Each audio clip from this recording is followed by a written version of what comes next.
Everyone, good morning to all of you. Welcome to logic Pathshala. आज के इस video में हम कवर करेंगे 13 अक्टूबर के इंपॉर्टेंट करंट अफेयर्स के क्वेश्चंस। तो चलिए वीडियो को शुरू करते हैं आज बिल्कुल बिना देरी से। और इस वीडियो का पीडीएफ आप लोगों को टेलीग्राम पर मिल जाएगा। तो देखिए आज की कोटेशन क्या है। Your future is created by what you do today not tomorrow. देखिए आपका फ्यूचर इस बात पर भी निर्भर करता है कि आप आज क्या कर रहे हो, ये नहीं कि आप कल क्या करोगे, क्योंकि जब आप आज को बेहतर नहीं करोगे तो कल कैसे बेहतर हो जाएगा। तो इसलिए कहते हैं कि सिर्फ और सिर्फ अपने आज के ऊपर ध्यान दें। आज अगर आप मेहनत करोगे तो कल तो आप ऑलवेज सक्सेसफुल हो ही जाओगे। So do hard work in your life. तो चलिए इसी के साथ वीडियो की शुरुआत करते हैं। देखिए सबसे पहला क्वेश्चन क्या है।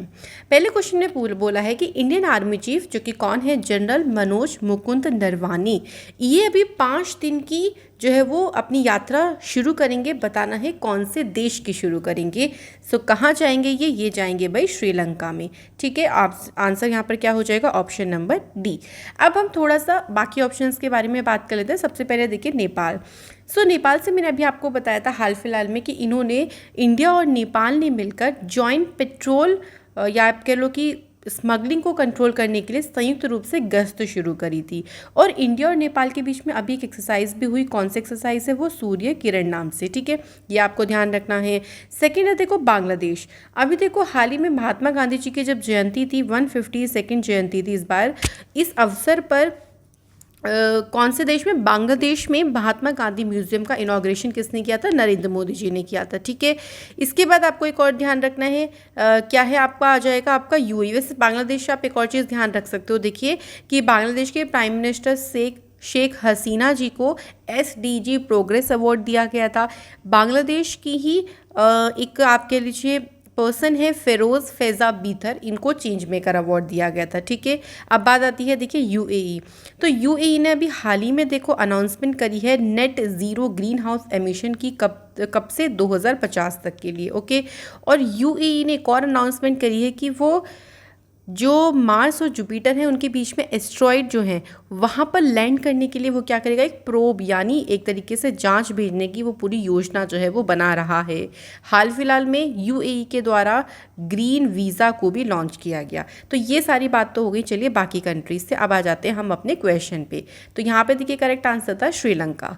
ठीक है, देखिए श्रीलंका जो श्रीलंकन उनके काउंटर पार्ट हैं जनरल शवेंद्र सिल्वा, उनकी इनविटेशन के बाद वो जो है वो यहाँ पर विज़िट करेंगे और वो विटनेस भी होंगे। क्योंकि अभी हाल ही में देखो श्रीलंका और इंडिया के बीच में आपने एक एक्सरसाइज का नाम भी सुना होगा, मित्र शक्ति। ये जो ऑन गोइंग जो चल रही है बायलैटरल एक्सरसाइज, इसका जो फाइनल डेमोन्स्ट्रेशन है उसको भी ये देखेंगे, उसका भी ये विटनेस बनेंगे। ठीक है, अब यहाँ पे बात आती है देखिए श्रीलंका की। श्रीलंका की 2 कैपिटल हैं। एक है श्री जयवर्धनेपुरे कोट्टे, यहाँ पे कोट्टे आएगा, गलती से थोड़ा सा मिसप्रिंट हो गया है। ठीक है, ये यहाँ की एडमिनिस्ट्रेटिव कैपिटल है। सेकेंड कैपिटल है कोलंबो, जो कि यहाँ की कमर्शियल कैपिटल, और करेंसी है यहाँ पर श्रीलंकन रुपी। एक और चीज़ देखो, यहाँ से डेफिनेटली आपको एग्जाम में देखने को मिलेगी पाक स्टेट। यहाँ पे आप देख सकते हो कि पाक स्टेट है, जिसको हम बोलते हैं हिंदी में पाक जल संधि। ये पूछ लेते हैं कि कौन से इंडिया और कौन से देश के बीच में। तो पाक से कई बार हम पाकिस्तान सोच लेते हैं, बट आंसर यहाँ पर श्रीलंका है। एडम्स ब्रिज अगर पूछ लें तो ये भी आपको कहाँ मिलेगा, इधर ही मिलेगा, इंडिया और श्रीलंका के बीच में। ठीक है, ये आपको ध्यान रखना है। श्रीलंका की इधर क्या है, बे ऑफ बंगाल है, और नीचे आपको पूरी तरीके से इंडियन ओशन मिलेगा। बढ़ते हैं अगले क्वेश्चन पे। अगला क्वेश्चन बोला है कौन से देश ने अभी हाल ही में दुनिया की पहली सेल्फ ड्राइविंग ट्रेन का अनावरण किया है, कि बिल्कुल ये सेल्फ ड्राइविंग होगी, इसमें कोई ड्राइवर नहीं होगा, खुद से चलेगी। ठीक है, तो कंट्री का नाम क्या हो जाएगा, जर्मनी। यहाँ पे करेक्ट आंसर हो जाएगा आपका। अब यहाँ पे देख लेते हैं इसके बारे में। तो जर्मन रेल ऑपरेटर है, ऑपरेटर आप कह लीजिए, कंपनी कह लीजिए, ड्यूश बहन एंड इंडस्ट्रियल ग्रुप सीमेंस, उन्होंने अनवील किया है वर्ल्ड की पहली ऑटोमेटेड ड्राइवरलेस, ड्राइवर नहीं होगा ट्रेन में। ठीक है, in the city of Hamburg. ये आपके लिए इंपॉर्टेंट है, सिटी का नाम भी पूछ सकते हैं कि जर्मनी में कौन सी सिटी है जहाँ पर ये ड्राइवरलेस ट्रेन चलेगी। हैम्बर्ग है। ये मोर एनर्जी एफिशिएंट है, जो पुरानी ट्रेन से उनसे ज़्यादा। अगर बात करें इस ट्रेन को, ये कंट्रोल होगी पूरी तरीके से डिजिटली और पूरी तरीके से ऑटोमेटेड रहेगी। ठीक है, तो करेक्ट आंसर ध्यान रखिएगा, जर्मनी यहाँ पर बिल्कुल सही आंसर है। बात कर लेते हैं अब जर्मनी की। तो देखिए जर्मनी की बात करें तो जर्मनी की जो कैपिटल है वो बर्लिन है और यहाँ पे करेंसी चलती है यूरो। जर्मनी का जो नेशनल स्पोर्ट है वो क्या है, फुटबॉल है। अगर हम मैप में बात करते हैं तो ये देखिए आप लोग ये देख सकते हो पूरा का पूरा है जर्मनी। जर्मनी के आसपास की कंट्रीज देख लेते हैं। इधर डेनमार्क है, देखिए यहाँ पर आपको नीदरलैंड मिल जाएगा, बेल्जियम, लग्जमबर्ग, स्विट्जरलैंड, इधर ऑस्ट्रिया के साथ भी बन रही है इसकी, चेक रिपब्लिक, और इधर है पोलैंड। तो ये सारी के सारी आसपास कंट्रीज है जिससे घिरा हुआ है जर्मनी कंट्री। ठीक है, अगले क्वेश्चन पे बढ़ते हैं।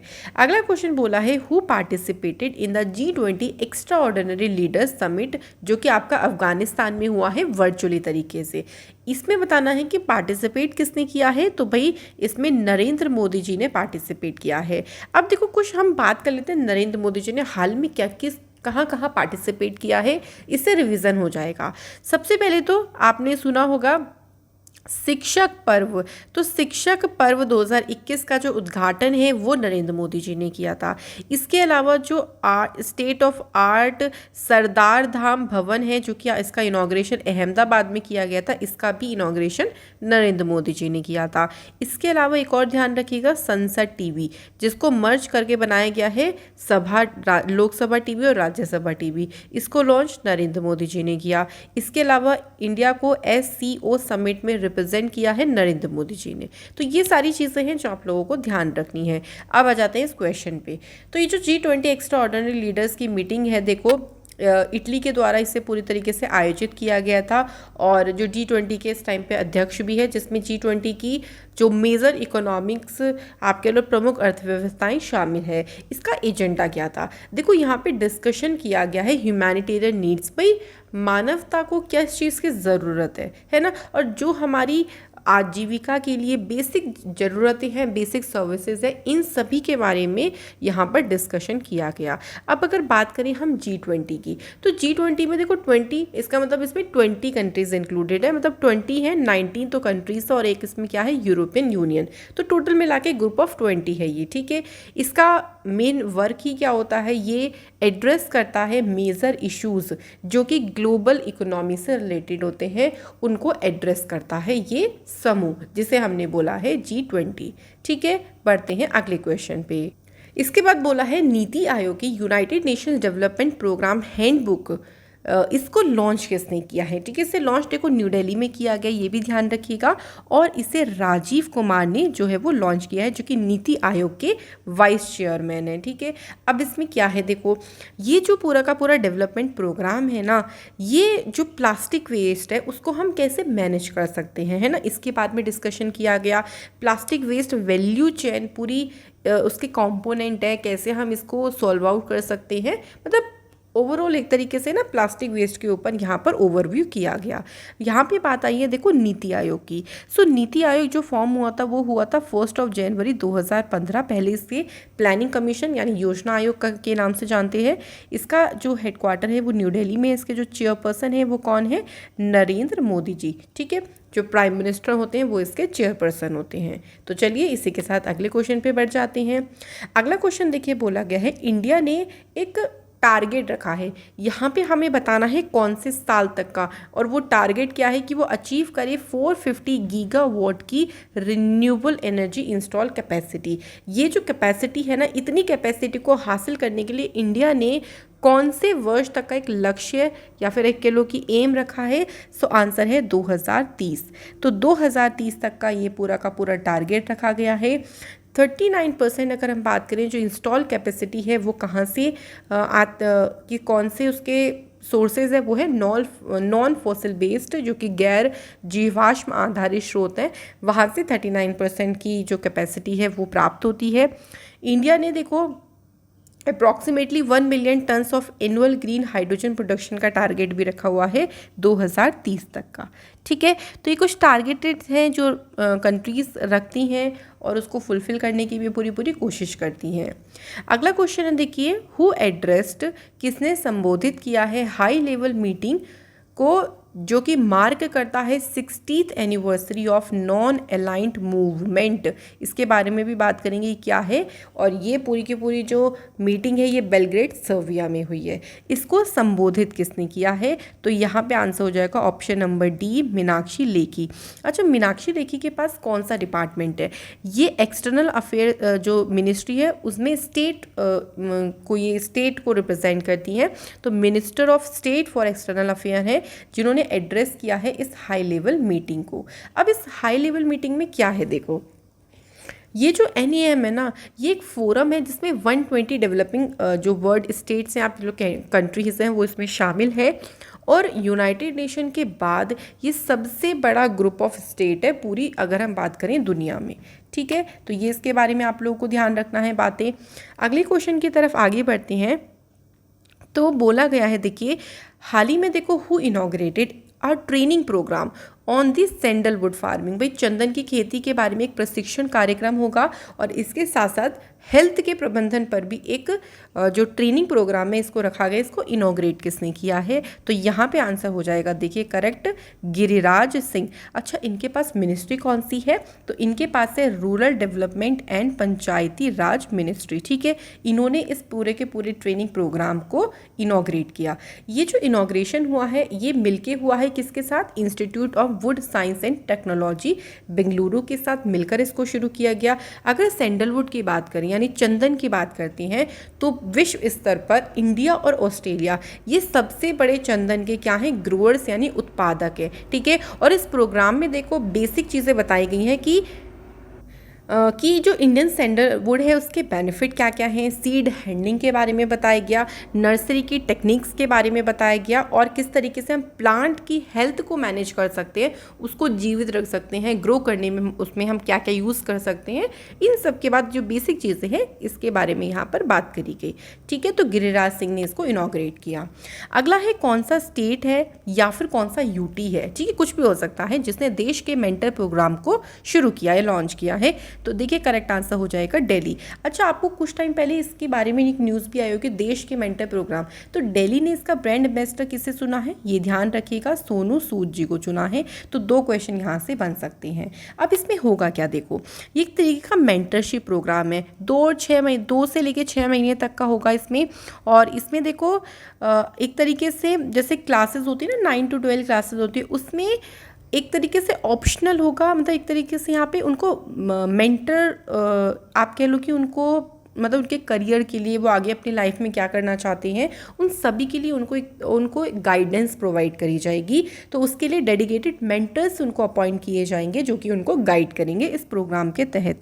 ठीक है, और ध्यान रखिएगा ब्रांड एम्बेसडर इसके कौन बनाए गए हैं, सोनू सूद बनाए गए हैं। तो स्टूडेंट को हर एक वीक 10 मिनट यहाँ पर मेंटर्स जो है वो पूरी तरीके से उनको गाइड करेंगे, उनके पर्सनैलिटी डेवलपमेंट को लेके हो, चाहे नॉलेज को लेके हो, चाहे उनके लाइफ करियर को लेके हो। ठीक है, तो Delhi is the correct answer. अगला एक क्वेश्चन है, देखिए कौन सी यूटी ने लॉन्च किया है आंगनवाड़ी ऑन व्हील इनिशिएटिव, तो यहाँ पर भी आंसर हो जाएगा दिल्ली आपका। ठीक है, अब इसका उद्देश्य क्या है, देखो आंगनवाड़ी में बच्चे आते हैं 0 से 6 साल तक के बच्चे, मतलब जो आपके बच्चे मान लीजिए ग्रो हुए वो 6 साल तक के बच्चे आंगनवाड़ी में जाते हैं, तो उनके पूरी की पूरी न्यूट्रिशनल मतलब उनके पोषण की, उनके स्वास्थ्य संबंधी ज़रूरतों को पूरा करना ही इसका उद्देश्य है।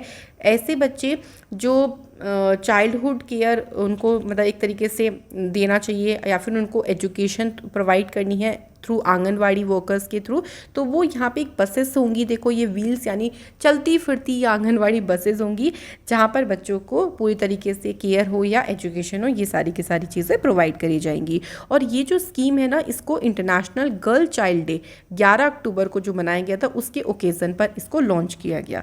यहाँ पे देखो दिल्ली की बात आती है, दिल्ली में जो स्टेट एनिमल अगर हम बात करें वो कौन है, वो है नीलगाई। ठीक है, और यहाँ की स्टेट बर्ड कौन सी है, ये है हाउस स्पैरो। स्टेट लैंग्वेज में हिंदी और इंग्लिश आ जाएगा। क्लियर।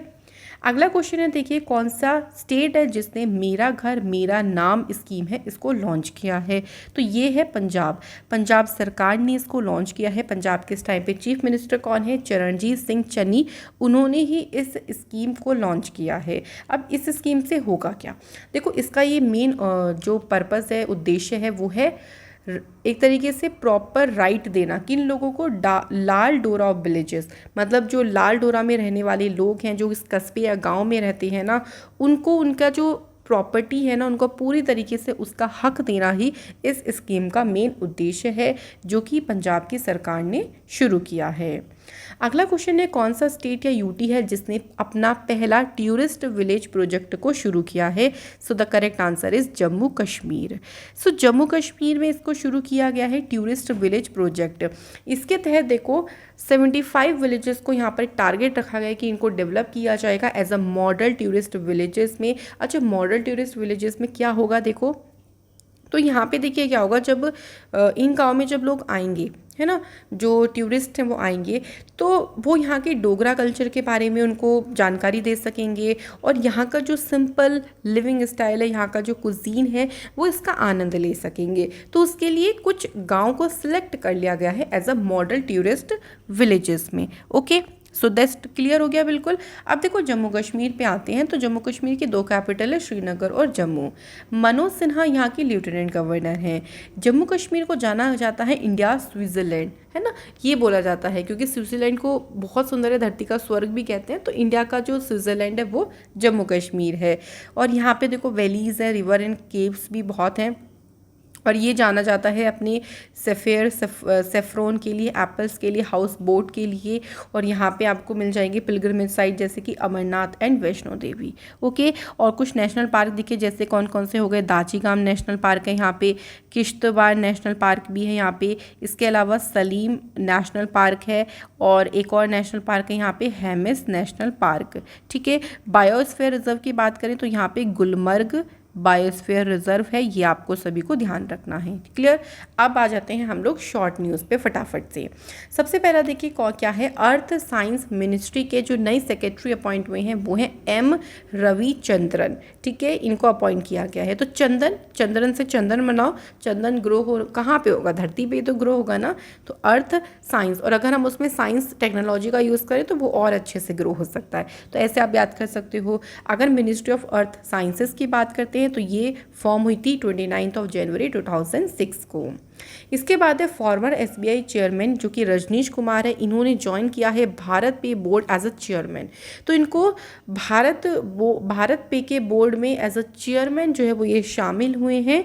नाम क्या है इनका, रजनीश कुमार। देखो ऑल्सो ये मेंटर थे भारत पे टीम के during this transaction into a small finance bank. तो ये ऑल्सो ये मेंटर भी बनेंगे भारत पे टीम के। ठीक है, अब कुछ रिसेंट हम अपॉइंटमेंट देख लेते हैं। देखो अभी हाल ही में पारादीप पोर्ट ट्रस्ट के चेयरमैन अपॉइंट कौन हुए हैं, PL हरानाथ। ठीक है, इसके अलावा देखो आलोक सहाय अपॉइंट हुए हैं इंडियन स्टील एसोसिएशन के सेक्रेटरी जनरल पद पर। इसके बाद आपको ध्यान रखना है BC पटनायक, इन्होंने चार्ज लिया है किस चीज़ का, MD ऑफ LIC। इसके बाद ध्यान रखना है अवीक सरकार, इनको दोबारा से इलेक्ट किया गया है प्रेस ट्रस्ट ऑफ इंडिया के चेयरमैन पद के लिए। ठीक है, आगे बढ़ते हैं। डॉक्टर रणदीप गुलेरिया को जीता है लाल बहादुर शास्त्री नेशनल अवार्ड। ये अवार्ड प्रेजेंट किया है vice president M Venkaiah Naidu ने, और ये इस बार जो अवार्ड दिया गया है वो 22वें नंबर का है। तो मैंने मेन पॉइंट लिखे हुए हैं। रणदीप गुलेरिया, आपको नाम ध्यान रखना है। अच्छा, प्रेजेंट किसने किया ये भी पूछ सकते हैं, ये कौन से नंबर का है, तो 22वें नंबर का है, आप लोगों से ये भी पूछ सकते हैं। ठीक है, रणदीप गुलेरिया देखो एक एमिनेंट पल्मोनोलॉजिस्ट हैं और डायरेक्टर हैं all India institute of medical science के। इनको गवर्नमेंट ऑफ इंडिया के द्वारा 2015 में पद्मश्री से भी सम्मानित किया जा चुका है, तो ये भी आपको ध्यान रखना है। अगला क्वेश्चन है विश्व गठिया दिवस आर्थराइटिस डे कब बनाते हैं, 12 अक्टूबर को बनाते हैं। इस बार की थीम रही इसकी don't delay connect today time to work. ठीक है, इसमें देखो आर्थराइटिस, इसके बारे में ना अवेयरनेस फैलाई जाती है। इसमें जो जॉइंट्स होते हैं उसमें बहुत पेन होता है, स्टिफनेस हो जाती है, जैसे जैसे एज बढ़ती जाती है ये पेन बहुत ज़्यादा वर्स होता जाता है, और इसी के बारे में लोगों को अवेयर किया जाता है गठिया के बारे में इस दिन के तहत। ठीक है, इसके बाद देखो 28वें नंबर का NHRC NHRC का मतलब होता है नेशनल ह्यूमन राइट कमीशन। तो इसका फाउंडेशन डे मनाया गया 12 अक्टूबर को, क्योंकि इसकी स्थापना देखिए 12 अक्टूबर 1993 को हुई थी ह्यूमन राइट एक्ट 1993 के तहत। और इसकी स्थापना क्यों करी गई थी? ताकि जो ह्यूमन राइट है, हमारे जो मानव अधिकार हैं, एक तरीके से उनको प्रोटेक्ट किया जा सके, उसके लिए ये कमीशन बनाया गया था। और जो इस बार प्राइम मिनिस्टर मोदी जी ने 28 नंबर का ये जो प्रोग्राम है इसका फाउंडेशन डे का वो अटेंड किया। तो स्थापना कब हुई थी? ध्यान रखो, इस बार 28वें नंबर का ये प्रोग्राम सेलिब्रेट हुआ है। किसने इसको अटेंड किया है? तो प्राइम मिनिस्टर मोदी जी ने इसे अटेंड किया। अगला है देखो एशियाटिक लायनेस, जिसको बोला गया है इब्हा। ये मैस्कॉट बना है under 17 women's world cup India 2022। तो ये 2022 में होंगे। इसका जो मैस्कॉट है वो इब्हा, जो कि एक एशियाटिक लायनेस, ये आप देख सकते हैं, ये इस तरीके का मैस्कॉट है। ये रिप्रेजेंट करता है वुमेन पावर को, ये इंस्पायर करता है गर्ल्स को, और पूरे दुनिया की जो वुमेन्स हैं जो अपने फुल पोटेंशियल से काम करती हैं उनको ये इंस्पायर करता है। तो इस तरीके का मैस्कॉट इसका रखा गया है। क्लियर? अगला है देखो आयरलैंड की है ये एमी हंटर, जो कि बन गई हैं वर्ल्ड की यंगेस्ट ODI सेंचुरियन। मतलब इन्होंने सबसे कम उम्र में वनडे में सेंचुरी बना दी है। इनका नाम ध्यान रखो, एमी हंटर। ये कौन से देश की हैं? तो ये भी आपको ध्यान रखना है, ये आयरलैंड से है। इससे पहले जो ये रिकॉर्ड था किसके नाम पे था? तो ये था इंडिया की मिताली राज के नाम पर। और जस्ट इस रिकॉर्ड को ब्रेक किया है किसने? आपका एमी हंटर ने, जो कि आयरलैंड की प्लेयर है। क्लियर हो गया बिल्कुल? चलिए, तो आज की न्यूज़ हमारी फिनिश होती है। फटाफट से कल की न्यूज़ रिवाइज करते हैं। Second phase of Malabar exercise, इसमें इंडिया के साथ कौन कौन सी कंट्रीज हैं? जापान, ऑस्ट्रेलिया और USA। इंडिया ने देखो 200 मिलियन का लाइन ऑफ क्रेडिट अभी अप्रूव किया है। ये किसके लिए? किर्गिस्तान के लिए। ठीक है, इसके हैं निर्मला सीतारमण जी US की ट्रिप पे गई हैं। किस किस को अटेंड करने के लिए? एक तो वर्ल्ड बैंक की मीटिंग है और एक IMF की मीटिंग है। रिसेंटली ब्रिटिश हाई कमिश्नर एक दिन के लिए किससे अपॉइंट किया गया है? अदिति माहेश्वरी को। इसके बाद देखिए अगला क्या है हमारे पास? प्राइम मिनिस्टर मोदी जी ने ट्रिब्यूट दिया है 119th बर्थ एनिवर्सरी पर। किसको? जयप्रकाश नारायण जी को। किसने लाइफ उन्नति ये जो प्लेटफॉर्म है से लॉन्च किया है? भारतीय AXA लाइफ इंश्योरेंस ने। सेंट्रल गवर्नमेंट ने मिशन 100 डे का एक कैंपेन शुरू किया है। किस चीज़ को कंट्रोल करने के लिए? कोविड-19 को। इसके बाद है कौन सी स्टेट है? पहले स्टेट बन गई हैं जिन्होंने इंट्रोड्यूस किया है मोबाइल कोर्ट यूनिट्स को, तो तेलंगाना और उत्तराखंड। क्लोब कौन से डिस्ट्रिक्ट है जिसको जो भी ज्योग्राफिकल इंडिकेशन टैग मिला है? सो ये कन्याकुमारी डिस्ट्रिक्ट से है क्लोब। ठीक है, जिसको लॉन्ग बोलते हैं, सॉरी। राजस्थान हाई कोर्ट के चीफ जस्टिस कौन अपॉइंट हुए हैं? सो अखिल कुरैशी अपॉइंट हुए हैं। दिल्ली वीकेंड लीग को लॉन्च किसने किया है? अनुराग ठाकुर ने लॉन्च किया है। इकोनॉमिक्स में किसे मिला है नोबेल प्राइज़? तो डेविड कार्ड, जोशुआ एंगुरिस्ट और गुइडो इम्बेंस को मिला है। ठीक है, international day of girl child कब मनाया जाता है? तो 11 अक्टूबर को ये दिन मनाया जाता है। कल आप लोगों से क्वेश्चन पूछा था, देखिए कि दिल्ली बिकम NCR थ्रू कौन से अमेंडमेंट के थ्रू? 69th अमेंडमेंट के थ्रू। बिल्कुल सही आप लोगों ने बताया। और सेकंड बोला था कि 1956 से देखो इंडिया की जो स्टेट है उनको एज अ लिंग्विस्टिक बेसिस के तौर पर फॉर्म किया जाने लगा। 1956 वो ईयर है। और पहला स्टेट कौन सा बना था? आंध्र प्रदेश, जो कि भाषाई आधार पर गठित हुआ था। तो संदीप कुमार एंड यूरिजिक, बहुत बढ़िया आप लोगों ने आंसर करे हैं। ऐसे ही आप लोग ज़रूर आंसर करें। आज के क्वेश्चंस में मैंने ऑप्शंस भी दिए हैं ताकि और आप लोगों का आसानी हो जाए। चलिए, क्वेश्चन क्या है देखिए, इनमें से कौन सा पास है जो बनता है इंडस रिवर से? 4 ऑप्शन है, ज़रूर मुझे कमेंट सेक्शन में बताइएगा। सेकंड है, इनमें से कौन सा लॉन्गिट्यूड है जो कि स्टैंडर्ड मेरिडियन है इंडिया का? ये भी ध्यान रखो, इंडिया का बोला है मैंने। ठीक है, तो ये 2 क्वेश्चन है आप लोगों के लिए होमवर्क में। आशा करती हूँ कि आपको आज की वीडियो में भी मज़ा आया होगा। अगर अच्छी लगे तो लाइक ज़रूर करिएगा, शेयर करें इसे ज़्यादा से ज़्यादा ताकि बाकी स्टूडेंट तक वीडियो पहुँच पाए। और अभी तक चैनल सब्सक्राइब नहीं किया then please please please subscribe the channel. तो चलिए मिलेंगे आप लोगों से नेक्स्ट वीडियो में। Thank you so much for watching this video.